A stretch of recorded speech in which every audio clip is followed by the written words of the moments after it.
Bismillahirrahmanirrahim.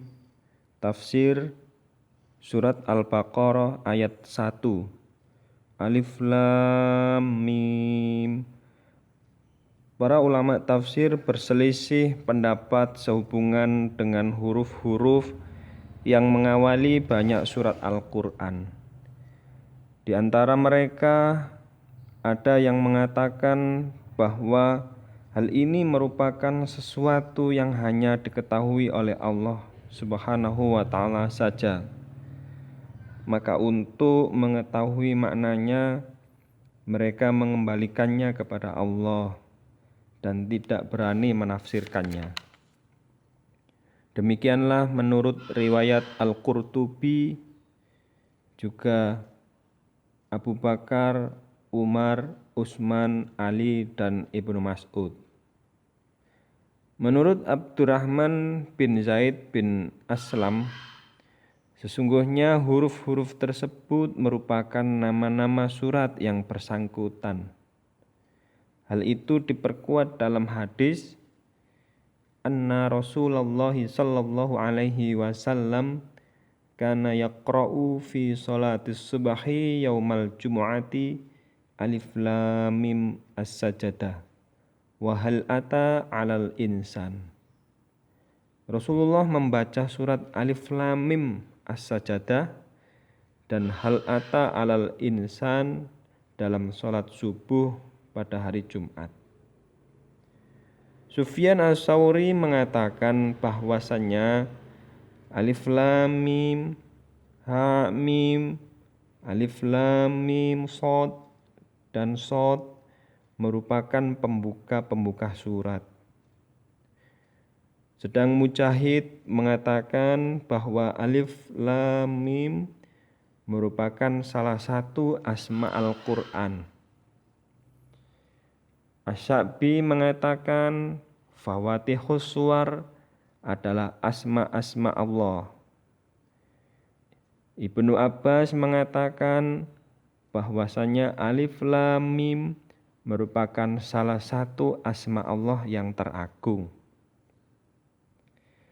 Ali bin Abu Thalhah mengatakan juga dari Ibnu Abbas bahwasannya hal itu merupakan qasam atau sumpah yang dipakai oleh Allah dalam sumpahnya karena merupakan salah satu dari asma-asmanya. Ibnu Abbas juga mengatakan bahwasannya makna Alif Lam Mim ialah sama dengan Anallahu a'lam.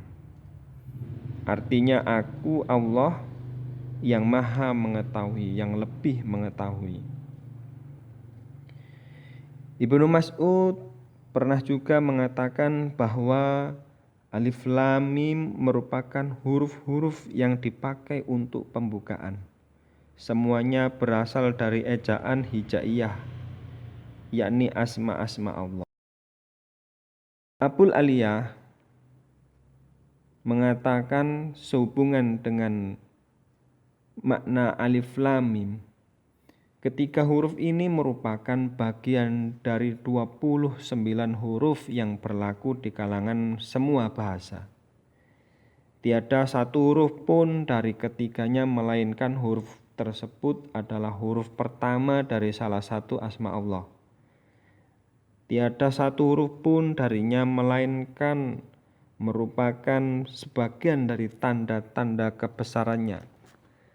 Dan tiada satu huruf pun darinya melainkan di dalamnya terkandung masa hidup suatu kaum dan ajal mereka. Sedangkan Isa bin Maryam alaihissalam mengatakan sebagai ungkapan dari keheranannya, aku heran mereka mengucapkan asma-asmanya dan hidup dengan rezekinya, tetapi mengapa mereka kafir terhadapnya? Ada pendapat lain, huruf alif merupakan huruf pertama dari asma Allah. Huruf lam merupakan kunci asmanya, yakni Latif yang maha lembut. dan huruf mim merupakan kunci dari asma-Nya, yakni Majid yang Maha Agung. Huruf alif adalah tanda-tanda kebesaran Allah, huruf lam adalah sifat latif Allah, sedangkan huruf mim sifat Majdullah. Huruf alif menunjukkan masa 1 tahun, huruf lam menunjukkan masa 30 tahun, huruf mim menunjukkan masa 40 tahun. Sedangkan Ibnu Jarir mengatakan bahwa sebenarnya tidak ada pertentangan di antara satu pendapat dengan pendapat yang lain. Semua pendapat tersebut dapat digabungkan dalam satu kesimpulan, yaitu huruf tersebut merupakan nama surat-surat, nama asma-asmanya, dan pendahuluan surat. Ibnu Jarir juga melanjutkan bahwa tidak menutup kemungkinan bila mana sebagian dari huruf-huruf itu menunjukkan asma-asma Allah, menunjukkan sifat-sifatnya, juga menunjukkan suatu masa atau lain sebagainya, sebagaimana yang disebutkan oleh Abul Aliya tadi. Karena satu kalimat diucapkan untuk menunjukkan banyak makna, contohnya lafadz al-ummah. Al-ummah ada kalanya bermakna agama, seperti dalam firman-Nya, Inna wajadna aba'ana ala ummah. Surat Az-Zukhruf ayat 22.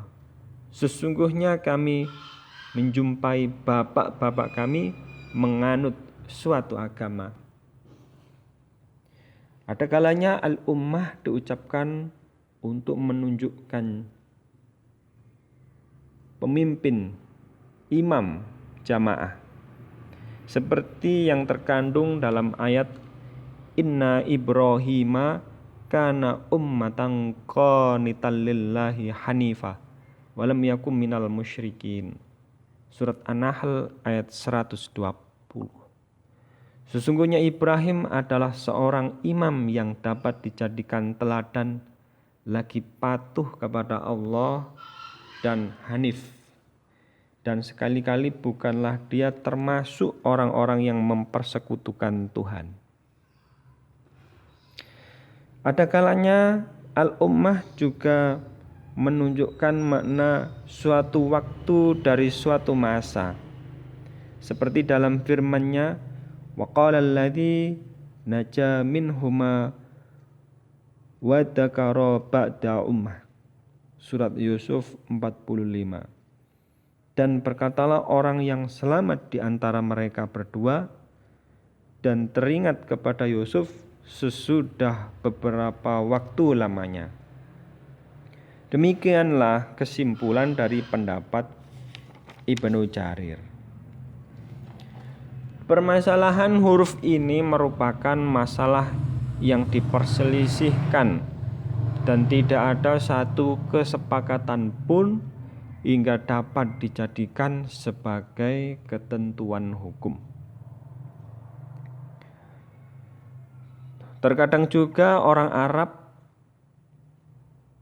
menyingkat kata-kata untuk keperluan mengungkapkan sebuah kalimat. Seperti di dalam syair Malidzalimi alin kaifala ya yungqatu anhu jalduhu idza ya. Tiada kemenangan atas orang yang teraniaya, mengapa dia tidak berbuat? Apabila dia berbuat, niscaya tubuhnya akan didera.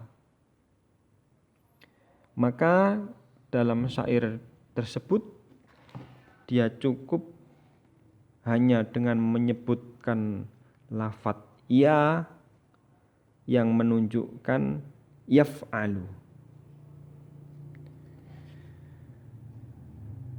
Kemudian di dalam sebuah hadis juga dikatakan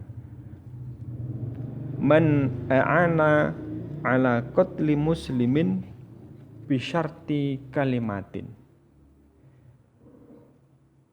barang siapa yang ikut membantu membunuh seorang muslim dengan sepotong kalimat ila akhir hadis sampai akhir hadisnya.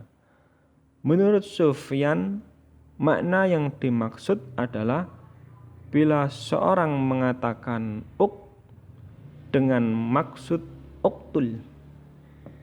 Bila seorang mengatakan saja dengan maksud uktul atau bunuhlah dia, maka dia sudah cukup untuk membantu membunuh orang lain.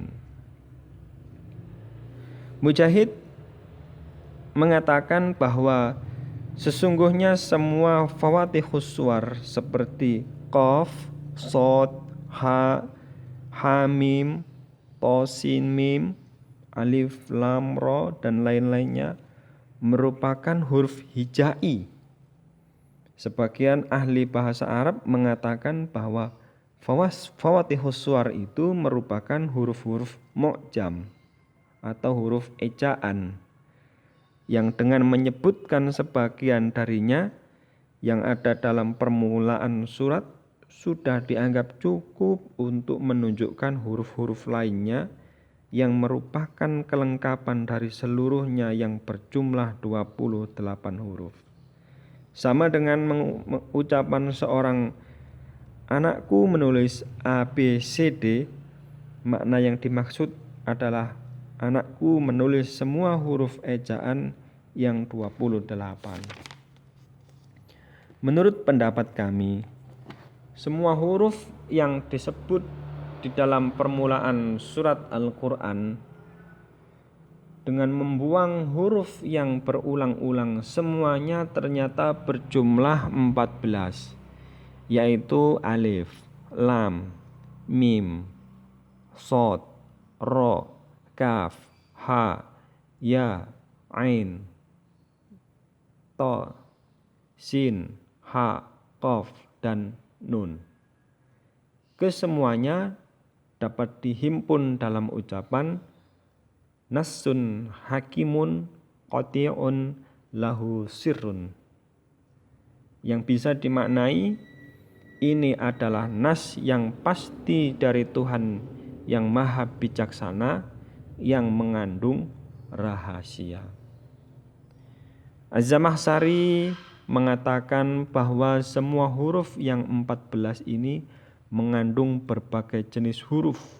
Di antaranya ada yang mahmus, yang mahjur, yang majhur, yang rahwah, yang syadidah, mutabbaqah, maftuhah, musta'liyah, munkhafidah.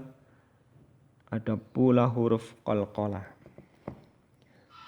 Berdasarkan pengertian ini, sebagian ulama meringkasnya dalam suatu kalimat, tidak diragukan lagi semua huruf yang ada dalam fawatihus suwar ini tidak sekali-kali diturunkan oleh Allah secara cuma-cuma atau secara tidak ada gunanya. Orang yang berpendapat bahwa di dalam Al-Quran terdapat hal yang bersifat ta'abbud semata tanpa ada makna sama sekali, sesungguhnya dia itu sangat keliru. Jika ada berita dari Nabi SAW, maka kita mengikuti apa yang dikatakannya. Jika tidak ada, kita hanya mengembalikannya kepada Allah Subhanahu wa ta'ala. Amanna bihi kullum min 'indi rabbina. Kami beriman kepada ayat-ayat tersebut, semuanya itu dari sisi Tuhan kami. Ali Imran ayat 7. Menurut ulama lain, huruf-huruf tersebut diletakkan pada permulaan surat untuk membuka pendengaran kaum musyrik. Apabila pendengaran mereka sudah siap menerimanya, baru dibacakan kepada mereka apa yang tersusun dari ayat-ayat yang lain sesudahnya. Demikian menurut Ibnu Jarir. Tetapi pendapat ini pun dinilai lemah, sebab jika demikian, niscaya huruf-huruf tersebut ada pada setiap surat Al-Quran. Tapi ternyata tidak semua surat Al-Quran ada huruf Fawatihus Suwar. Selain itu, surat Al-Baqarah dan juga surat Al-Imran adalah madaniyah, yang artinya tidak ditujukan kepada kaum musyrik. Dengan alasan ini maka batallah pendapat tersebut. Ulama lain berpendapat sesungguhnya huruf-huruf tersebut dikemukakan pada permulaan surat yang mengandungnya hanyalah untuk menerangkan mukjizat Al-Quran. Dengan kata lain, semua makhluk tidak akan mampu menentangnya dengan membuat hal yang semisal dengannya, sekalipun Al-Quran sendiri terdiri atas huruf-huruf ejaan saja. Pendapat ini diriwayatkan oleh Ar-Razi. Az-Zamakhsyari mengatakan, sesungguhnya huruf-huruf tersebut tidak disebutkan pada permulaan Al-Quran secara keseluruhan, dan sesungguhnya huruf-huruf tersebut diulang-ulang dalam berbagai surat, tidak lain hanya untuk menunjukkan makna tantangan saja. Az-Zamakhsyari mengatakan bahwa di antaranya ada yang disebut dengan satu huruf, misalnya shod, nun, dan qaf. Ada yang terdiri dari dua huruf, misalnya hamim. 3 huruf seperti alif lam mim, dan 4 huruf seperti alif lam mim ra dan alif lam mim shod. Dan ada yang 5 huruf seperti kaf ha ya ain shod dan ha mim ain sin qaf. Ada orang yang menduga bahwa huruf-huruf tersebut menunjukkan pengetahuan tentang masa. Ada sebuah hadis dhaif yang mengisahkan ketika Abu Yasir bin Akhtab sedang berjalan bersama sejumlah orang Yahudi, ia bertemu dengan Rasulullah SAW yang sedang membaca permulaan surat Al-Baqarah, yakni alif lam mim dzalikal kitabu la raiba fih. Kemudian Abu Yasir bin Akhtab menjumpai saudara lelakinya yaitu Huyai bin Akhtab bersama sejumlah orang-orang Yahudi tadi. Lalu Abu Yasir berkata, "Tahukah kamu, demi Allah sesungguhnya aku telah mendengar Muhammad membaca apa yang telah diturunkan oleh Allah kepadanya, yaitu alif lam mim."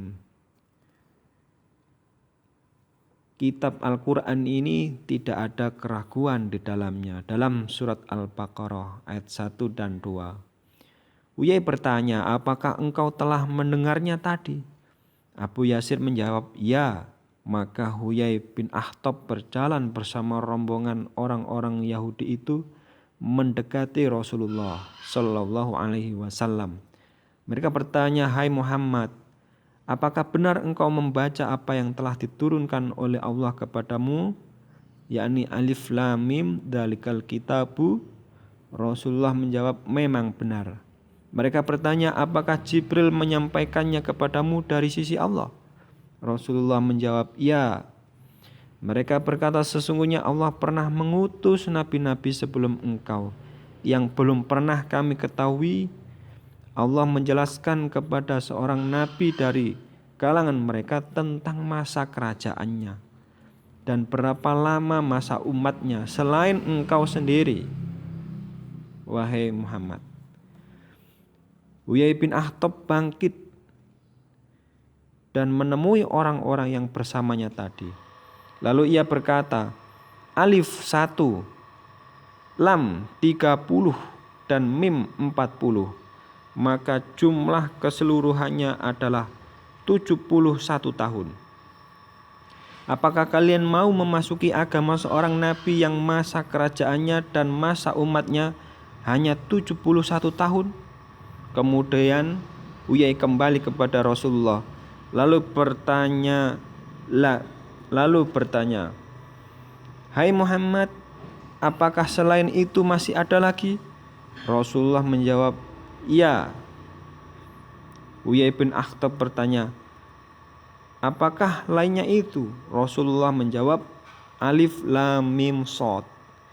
Uyai berkata, "Ini lebih berat dan lebih panjang. Alif 1, Lam 30, Mim 40, dan Shad 90. Jumlah keseluruhannya adalah 161 tahun." "Hai Muhammad, apakah ada yang lain selain dari ini?" Rasulullah menjawab, "Ya." Uyai bertanya, "Apakah itu?" Rasulullah menjawab, "Alif Lam Ra." Uyai menjawab, "Ini lebih berat dan lebih panjang lagi. Alif 1, Lam 30, sedang Ra 200. Jumlah keseluruhannya 231.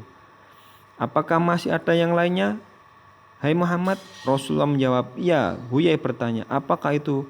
Rasul menjawab, "Alif Lam Mim Ra." Uyai berkata, "Ini jauh lebih berat dan lebih panjang. Alif 1, Lam 30, Mim 40, dan Ra 200. Jumlahnya keseluruhannya adalah 271 tahun." Kemudian Huyai berkata, "Sesungguhnya perkaramu ini sangat membingungkan kami, hai Muhammad, sehingga kami tidak mengetahui apakah engkau diberi sedikit masa atau banyak masa." Kemudian Huyai bin Akhtab berkata, "Bangkitlah kalian semua darinya." Selanjutnya Abu Yasir berkata kepada saudaranya Huyai bin Akhtab dan orang-orang yang bersamanya dari kalangan pendeta-pendeta Yahudi, "Tahukah kalian, barangkali telah dihimpun semuanya itu buat Muhammad, yaitu 71, 131, 231, 271, hingga jumlah total keseluruhannya ialah 734 tahun." Mereka menjawab, "Sesungguhnya perkara ini sangat membingungkan kami." Mereka menduga bahwa ayat-ayat tersebut diturunkan berkenaan dengan peristiwa tersebut. Demikianlah sedikit ringkasan tafsir surat Al-Baqarah ayat 1.